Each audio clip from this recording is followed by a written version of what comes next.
Hello everyone, welcome back to another PowerShell tutorial, and in this tutorial we will be talking about different operators and techniques that we can use in PowerShell.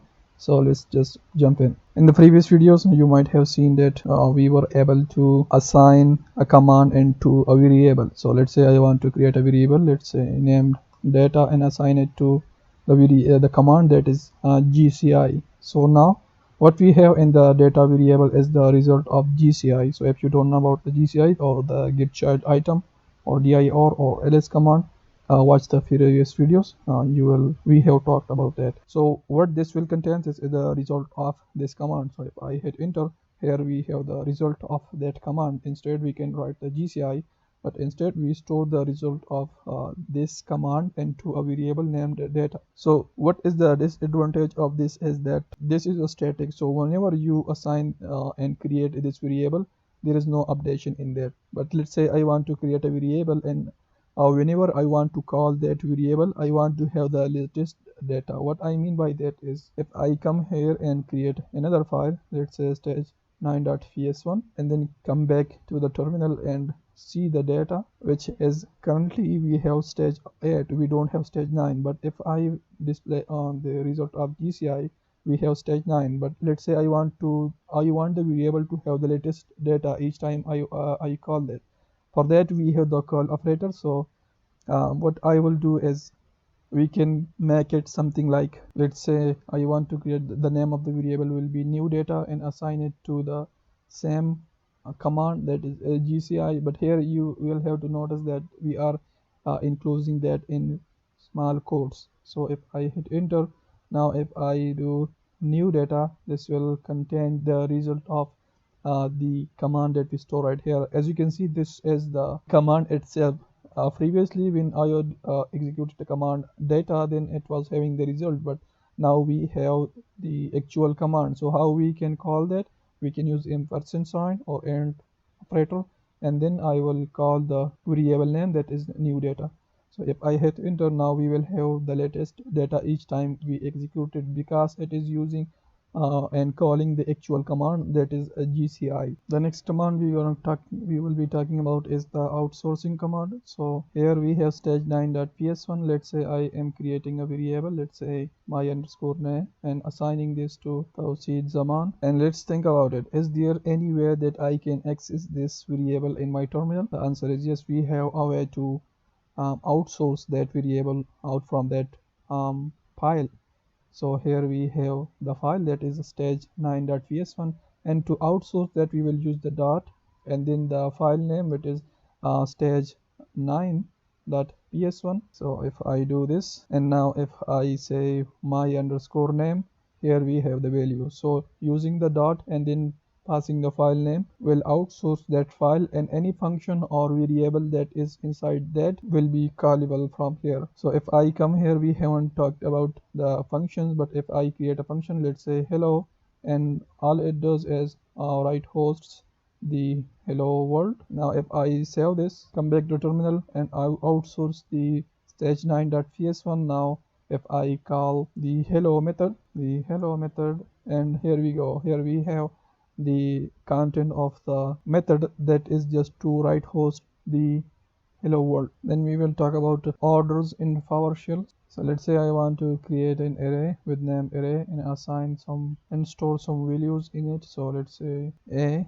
then B, and then C. Now we have the array right here. Now let's say I want to sort this array, so we can use the sort command. And if I sort it in a descending, if I pass the descending flag, it will reverse the array and display them.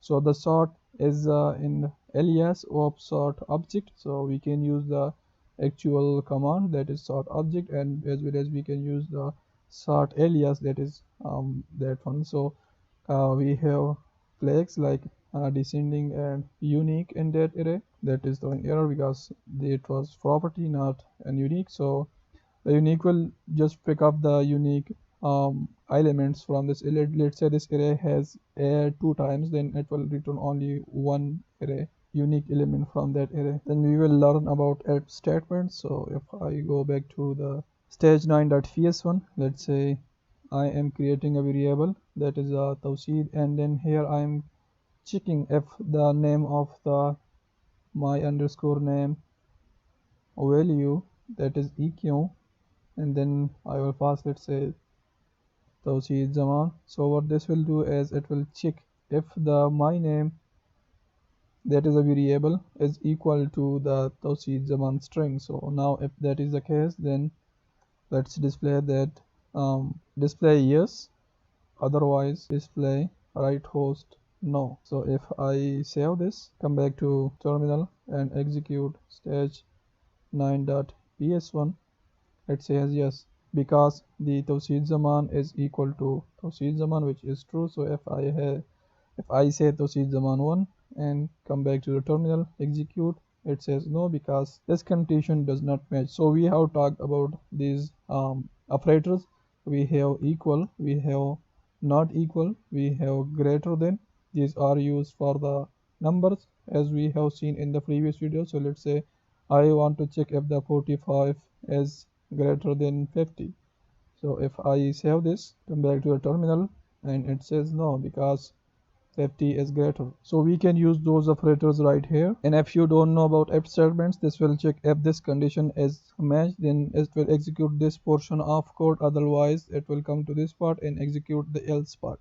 Then we have nested loops. So nested if statements, so just like this if statement, we can add inner if statements, like let's say if that is true, let's say this is poverty, this condition will be true and it will come to this if condition. So let's say if I want to check if the 45 is also greater than, let's say, 46 or 47, then this condition will be also true. So here we also can add a inner condition as inner if condition, like this, and the list goes on. So we can add as many if conditions as we want. So in that case, if I come back in here and execute, the first thing is yes and then no, because this condition is wrong and this else part is executed in the second statements, because it's no. So that's the case. So these are the if statements in PowerShell. In the if statements, we have another term, that is a negation operator. So if I come here into the previous example, let's revert the changes, which was this one. We were using the equal sign. So if I save this, come back to PowerShell terminal and execute, it says no, because Tauseed Zaman string is not equal to Tauseed Zaman 1. So it displays no in this case, but the negation operator can make it true, because if I pass here not, and if I save this, come back and display, it says no, I'm doing something wrong. If I say this, and as you can see, what this will do is it will check if the result of this is true. So if it is true, then it will make it false. If it is false, then it will make it true. So the not mean not this one. So like if I say not 1 or $true, it throws error.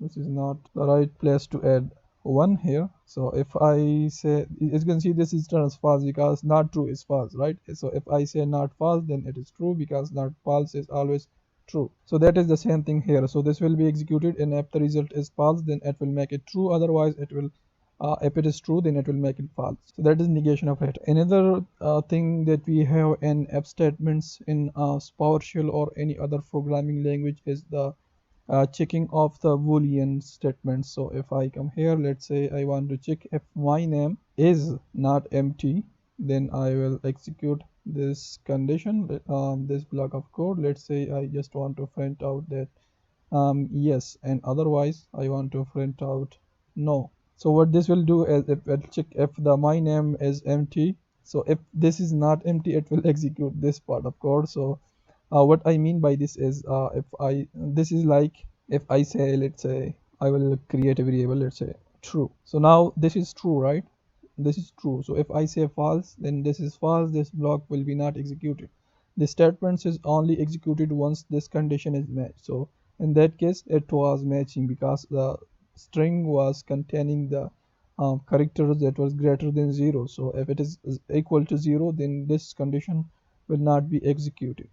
So if I come here and execute the stage9.ps1, it says no, because the string is now empty, and this block of code is not executed. The else part is executed. Here we can pass boolean things as well as variables. So numeric characters. Let's say I'm passing 0, and if I say stage9, it says no because it's 0. So if I say 45 and execute, it says yes because it's greater than 0. So the in programming languages, the 1 is considered true and the 0 is considered false. So if I say 1, it will also say yes, because as I mentioned before, this is considered true as well as the 0 is considered false. So that's it for this video. Make sure to like and subscribe to this channel. If you have any question about app statements and the classes and operators that we discussed in this video, make sure to throw them in the comments below. Thanks for watching, and I will see you in the next one.